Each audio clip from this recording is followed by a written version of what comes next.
The Galactic Empire was vast beyond imagination, stretching across 1,000 suns and 1,000 more waiting to be claimed, yet despite its endless reach it was never satisfied. It always hungered for new worlds, new resources, new power, and now it turned its eyes upon a small blue planet tucked in a corner of a spiral galaxy, a planet called Earth. The scouts of the Empire descended in silence, their ships black as void, their engines humming with an otherworldly pulse that shook the air. Without warning or light, they moved like predators in the night, guided by orders that spoke of capturing rare specimens, creatures of value, life forms that might strengthen the core of the Empire in ways no weapon could unearth. Life continued. As if nothing had changed, the towns slept under the glow of a blood-red moon, the streets empty, the homes quiet, the world unaware of the shadow overhead. Yet within 5 separate houses, 5 women dreamed restless dreams. They were mothers to be, each carrying a child inside them, each unaware that their wombs held something the Empire desired, something unseen, something the Empire believed it could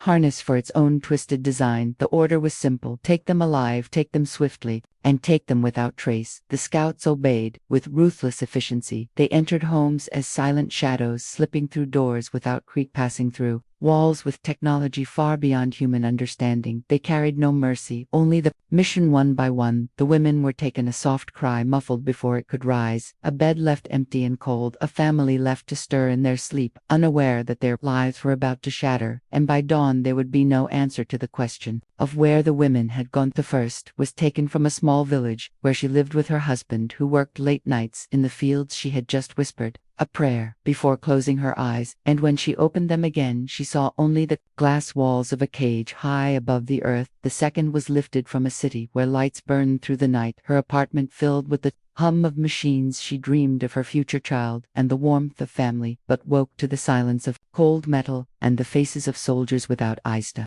Third was seized from a quiet farmhouse, far from roads and neighbors. She was strong-willed, her hands rough from work, her spirit heavy with determination, yet even she could not resist the hand that gripped her and the machine that carried her away. The fourth was drawn from the seacoast, her window open to the sound of waves, her child turning in her belly, as if sensing danger. She awoke with a gasp, but it was too late. The darkness swallowed her and the stars replaced the ocean. The fifth was taken last, her cries echoing into the night.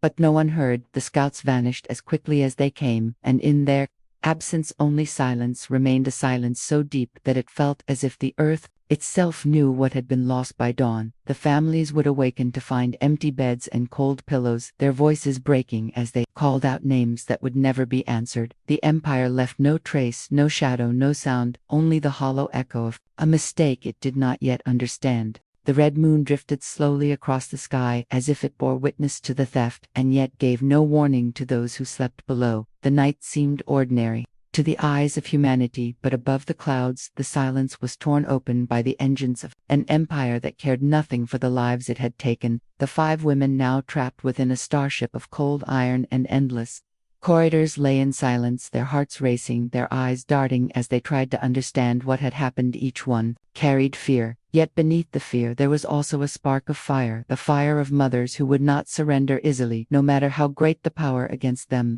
The Empire considered Earth primitive and weak, a small stone among galaxies, a place of no consequence, yet the scans had revealed something rare in the unborn children of these women: energy hidden in their bloodlines, potential beyond the comprehension of ordinary science. The High Council of the Empire had decreed that these children would be raised to serve as soldiers, commanders, perhaps even weapons, and the mothers were nothing more than vessels to be used and discarded. The ship sailed through the void, its walls humming with a low mechanical rhythm, every surface smooth and polished yet lifeless. The air tasted of metal, the lights never flickered, and the soldiers who walked its halls carried themselves with a precision that suggested they had no souls, only orders. One woman pressed her hands against her stomach, whispering to the child within her voice, trembling yet steady. She felt movement, a small kick, as if her unborn child already knew they were in danger and already reached back to comfort her. She closed her eyes, and for a moment she saw images in her mind: strange forests, ancient fires, faces she did not recognize, but they felt older than the stars. Another woman tried to speak to the guards, but the soldiers did not answer, their faces covered with masks that reflected only her fear. Their silence was absolute, their movements mechanical, as if they could not even hear her words. The emptiness of their presence was worse than cruelty. It was indifference. The women did not know each other before this night, but now they sat together in the cage there, bodies trembling, their hearts beating as one. The oldest among them lifted her head and spoke softly. Her voice carried strength, though her body shook. She told the others that they must stay alive, that they must not surrender, that their children must be born no matter what trials lay ahead. Her words settled over them like a shield for a moment. The fear faded, replaced by something deeper, something stronger than the walls of the ship or the weapons of the Empire. It was the quiet power of life itself. Outside the cage, soldiers stood watch, unmoving, their weapons at the ready, but far beyond their sight forces stirred that no empire could command. For in the silence of the void, the cries of the mothers traveled like a signal, like a storm brewing at the edge of reality, and those cries reached ears not bound by flesh nor by time. The Empire believed it had taken 5 helpless captives. It did not yet realize it had taken 5 keys to unlock an ancient vengeance. The ship drifted deeper into the void, its engines silent to the ears of men, but roaring like thunder across the fabric of space. The women sat together, their faces pale, their bodies weary, yet their eyes filled with fire. Though they were captives, something unseen began to stir within them, as if their grief and fear had awakened a song older than the stars. The cries of the women, though spoken softly, though muffled by the iron walls of the starship, carried further than any soldier could imagine. Each heartbeat, each whispered prayer, each silent scream passed into the dark between worlds, and the dark listened with hunger and with rage. One woman dreamed. Though her eyes were open, she saw visions of a forest, black as midnight, filled with twisted trees that reached like claws. She heard the creak of wood and bone, and the sound of footsteps, heavy and slow. She felt eyes upon her, eyes that saw through flesh and soul. She did not know the name of the figure in her vision, yet the presence was undeniable, ancient, fierce, and bound to her suffering. Another woman closed her eyes and felt a shadow cross over her mind, not a shadow of despair, but a shadow of power. She saw alleys stretching into infinity. She smelled smoke and iron and blood. She heard whispers in voices she could not place, voices that spoke of a figure feared by children and mothers alike, a figure who moved in silence and brought with him the weight of nightmares. The whispers called him the Boogeyman. Ship lights flickered, though the engineers swore it could not happen. The systems were perfect. Yet in that moment, the air seemed colder, the shadows longer, the silence heavier. The soldiers looked to one another, though they said nothing. Their training demanded obedience, yet even they could not deny the chill that crept along their spines. The women felt it too, though they did not understand. They clutched their bellies, their unborn children shifting as if restless, as if calling outward into the void, their lives intertwined with something greater than themselves. The unborn seemed to answer the cries of their mothers by awakening forces that had slept for centuries. The oldest woman among them whispered to the others that what they carried was more than blood, more than bone, that their children were bridges between worlds. She did not know why she said it, she only knew it was true. The others felt her words settle into their hearts, like seeds waiting to bloom outside the cell. The guards shifted uneasily, their weapons steady, but their thoughts drifting. Something unseen pressed upon them, a weight of dread. Without shape or form, they tried to stand taller, tried to convince themselves that no enemy could breach the steel of the Empire. Yet the fear gnawed at them in silence. In that silence, the cries of the women became more than human sorrow. They became a beacon, a call answered across time and myth, answered by Baba Yaga, who rose from the ashes of forgotten tales, and by the American Boogeyman, who walked from the depths of whispered fear. The Empire believed it held only prisoners, but in truth it had summoned legends. Far away from the polished steel of the Empire ship, the earth remained silent beneath its red moon, but in a place where time no longer mattered. The cries of the stolen women reached the roots of an ancient forest, a forest that men had long forgotten, but whose shadows were never truly gone. There stood a crooked hut, balanced on legs of bone, shifting and twitching, as if alive, its walls covered in scars of age, its windows glowing faintly with embers. Deep within the hut, a figure stirred, a figure older than kings, older than empires, older than the very memory of mankind. She was Baba Yaga, the witch of terror, the guardian of thresholds, the keeper of life and death. Her eyes snapped open, burning like coals, her breath rattled through the air, carrying the stench of fire and ash. She had slept for centuries, her name whispered only in fairy tales, her legend told to frighten children, yet the cries of the mothers had reached her, and they carried the weight of truth and grief no child's story could content. She rose slowly, her limbs thin and crooked, but filled with strength that defied the weakness of flesh.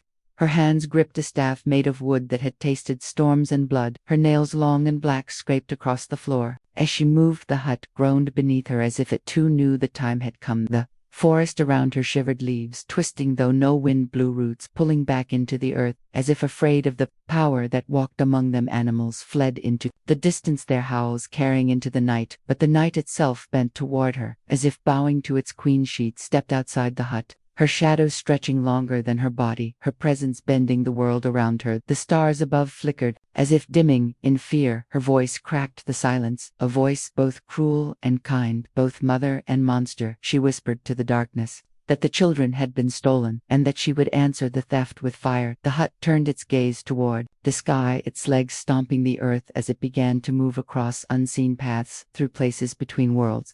Baba Yaga followed its steps, though she did not need the hut to guide her, for she already knew the direction of the cries. Her senses, sharp enough to pierce the distance of galaxies, the cries of the women filled her veins with rage. She was no savior, yet she could not ignore the sacred bond of mothers and children. To steal a mother from her child, or a child from its mother, was the greatest sin, and sins demanded punishment.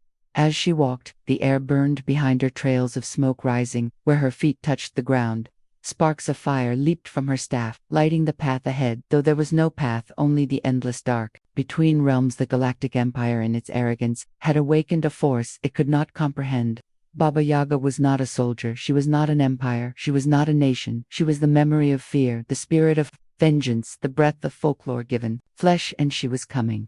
Across the ocean on the earth, while Baba Yaga rose from the depths of forgotten myth, another force stirred in silence, a force born not from forests or ancient tales, but from the whispered fears of children in dark bedrooms, and from the stories told by parents who sought to tame the wildness of night with warnings of shadows waiting just beyond the door. In the quiet suburbs of America, where streetlights hummed and the hum of televisions filled living rooms, the fear of countless generations condensed into a shape, a figure who had no single face, no single form, yet every child knew his name, the Boogeyman. He was not summoned by prayer nor by ritual. He was born each time a child pulled the blanket over their head, each time a parent whispered a warning, each time a dream turned to a nightmare. And now, the cries of the 5 stolen women crossed oceans and entered his domain, their terror feeding the roots of his being, and their sorrow shaping him into something sharper than shadow. He moved, first as a whisper, a breath of air against windows, then as a figure in the corner of the eye, and finally as a man walking with steps that made no sound. The darkness clung to him, as if it was part of his flesh, his silhouette, long and sharp, his eyes gleaming with a hunger not for flesh, but for justice of a kind only fear could deliver. In alleys, he walked where no one dared to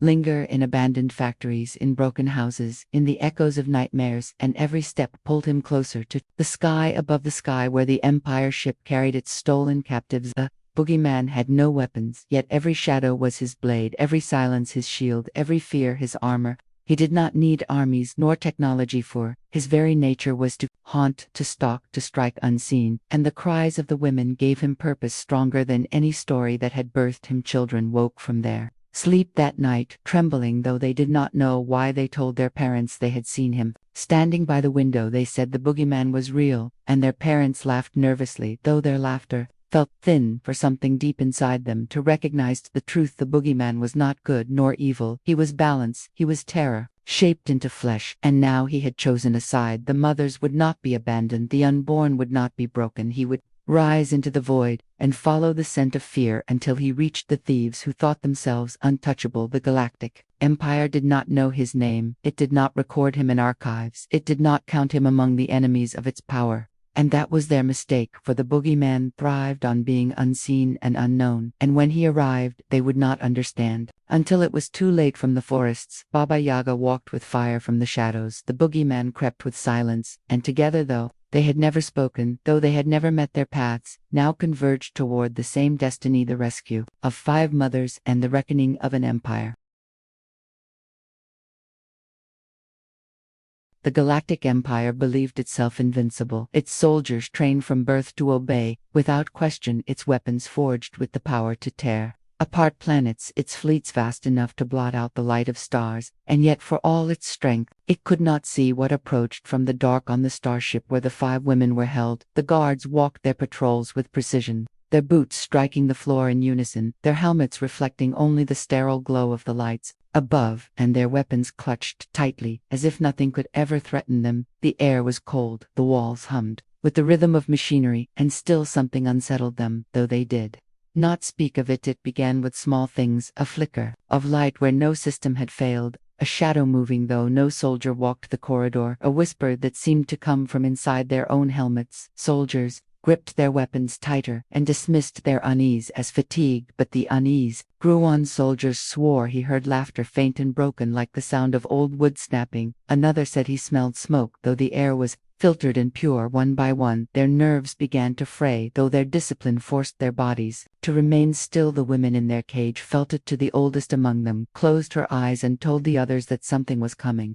Not soldiers, not machines, but something older and stronger. Her words carried weight, though none of them knew how she could be certain. In the control room, commanders observed the ship systems, their voices sharp, their orders exact. They noticed the flickers on their screens, readings that made no sense, energy surges where there should be none, sudden drops in temperature in sealed corridors. They ordered checks and inspections, but every inspection found nothing, only silence and cold air. Meanwhile, across the stars, Baba Yaga continued her march, her hut striding across unseen paths, its legs breaking the ground beneath it with each step. Storms followed, her lightning cracked through skies where no storm had been before. She carried the fury of mothers and the fire of vengeance, and her presence pressed against the edges of the starship like a storm cloud building before it breaks. And in the hidden corners of shadow, the boogeyman advanced without sound, slipping between cracks in reality drawn by the cries of the women. His form a silhouette sharper than knives, his eyes glowing faintly with promise and dread. He did not rush, he stalked, he hunted, he savored each step, for fear was his companion, and fear was already thick within the soldiers of the Empire. The commanders of the starship called for reinforcements. They spoke of anomalies, though they dared not use the word fear. Yet even as reinforcements gathered, the corridors grew colder, the shadows deeper, the silence heavier,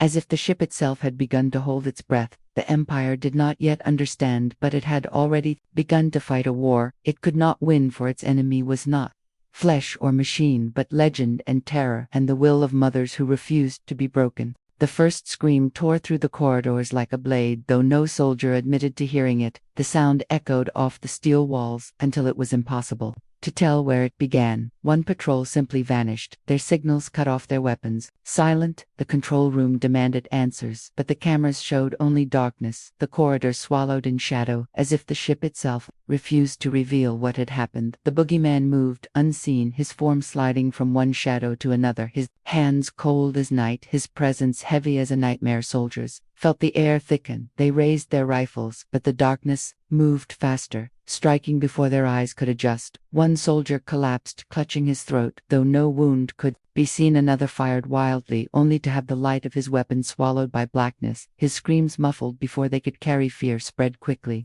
Though the soldiers tried to hold the line, their training meant nothing against what they could not see. The boogeyman fed on their terror, each heartbeat strengthening his form, each drop of sweat sharpening his hunger. The more they resisted, the deeper he sank into their minds, until even the bravest among them trembled at the thought of turning a corner. And then the ship shook, as if struck by thunder. The lights burned red, the air filled with smoke and sparks, and from the void outside Baba Yaga arrived, her hut crashing against the hull, its legs clawing at steel, her staff striking the ship with a force that made metal groan. She did not slip through shadows. She announced herself with fire and storm. The walls warped, the lights exploded, and the corridors blazed with unnatural flames. Soldiers raised their weapons and fired, but their bolts of energy dissolved in the storm. Her laughter rose above the chaos, harsh and sharp, filled with wrath and mockery.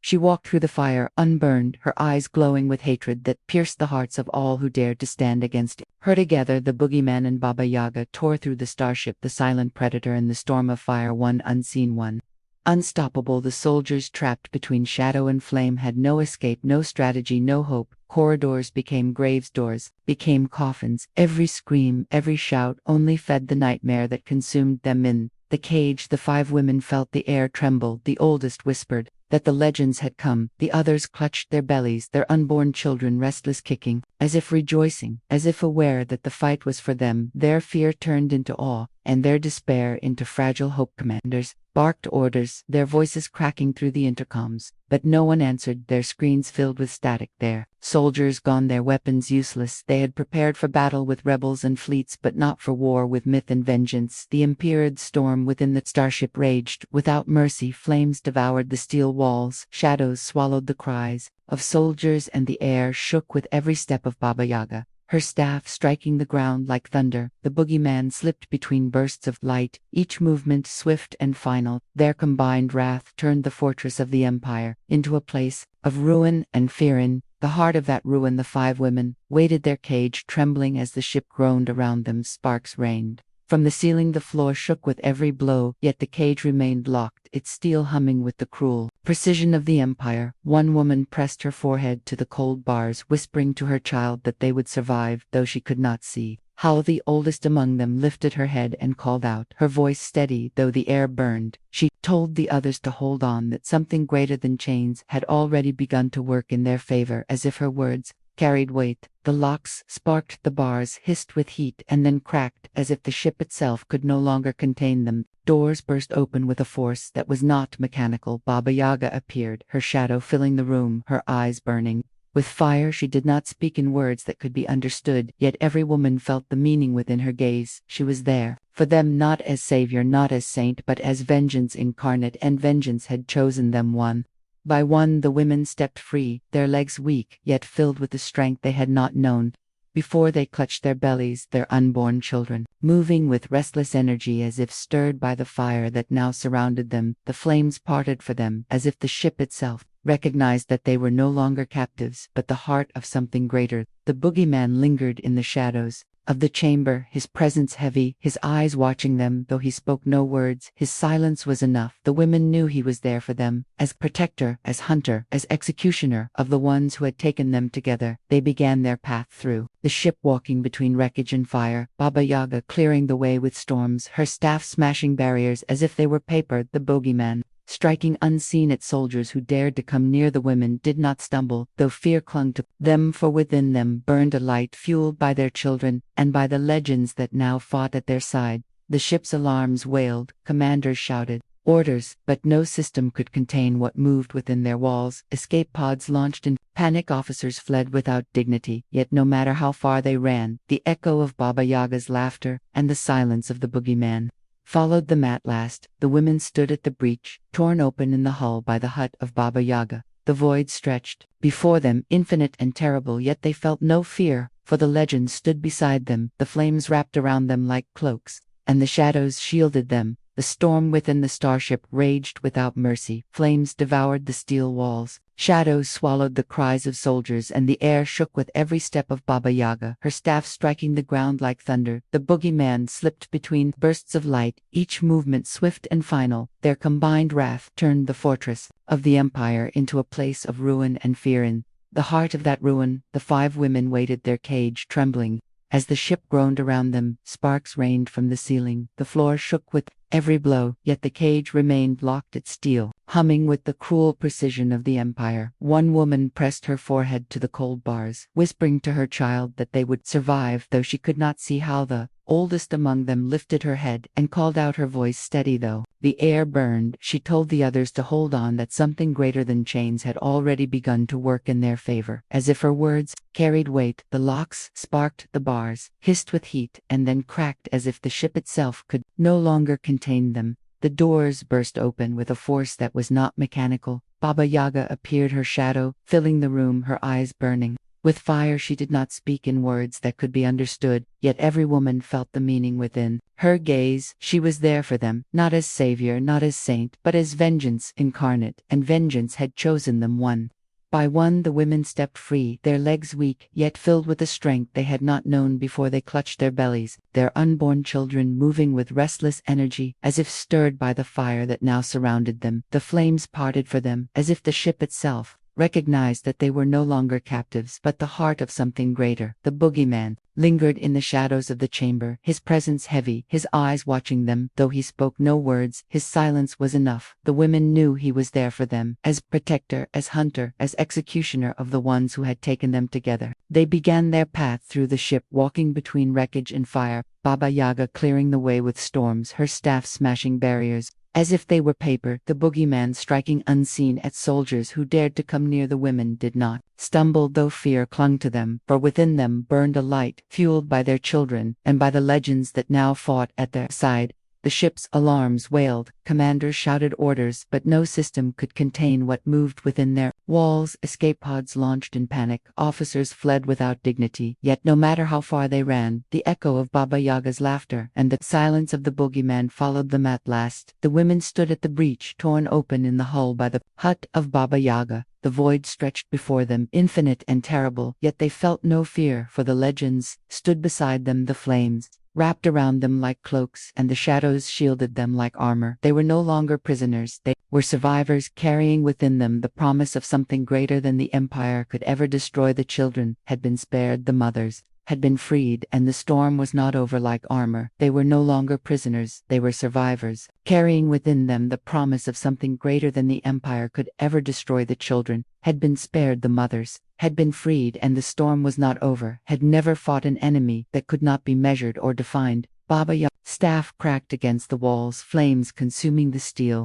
while the boogeyman drifted through the smoke, striking in silence like death itself. The ship that once carried pride and power became nothing more than a tomb, floating in the void, a monument to the mistake of an empire that thought it could steal life without consequence. The starship drifted in silence, its proud engines broken, its soldiers gone, its commanders vanished into smoke and shadow. It was no longer the blade of the Empire, but a ruin floating in the void, its lights flickering weakly, like the last breaths of a dying beast. The cries of the mothers had summoned a storm, and that storm had stripped the Empire of its arrogance. Baba Yaga stood at the breach, her eyes glowing, her hair wild, her staff raised high. She looked out into the endless dark, and her laughter rolled like thunder across the stars. Her work was not finished, but the message had been delivered. The Empire had stolen from mothers, and in doing so had awakened the very forces it feared the most, forces older than its fleets, older than its conquests, older even than its pride. Beside her, the boogeyman lingered in silence, his form half shadow, half man, his presence heavy and unyielding. He did not celebrate, he did not boast, he simply waited, watching, as if ensuring the terror of the Empire would never again touch the women. He was not light and he was not dark, he was balance and vengeance shaped by fear, and now he had chosen his side. The women stood together, their chains broken, their eyes steady, their unborn children alive within them. Each step they took carried more weight than any weapon, each breath they drew defied the will of an empire. Their survival was not just survival, it was victory, and their children would carry the memory of it forever. As they moved through the ruin, the ship itself seemed to bow, walls collapsing, corridors burning, sparks raining down like dying stars. The Empire had built this vessel to dominate, yet it now served as a monument to its greatest mistake, to touch what should never be touched, to steal what should never be stolen. Far away, the High Council of the Empire received the last transmissions.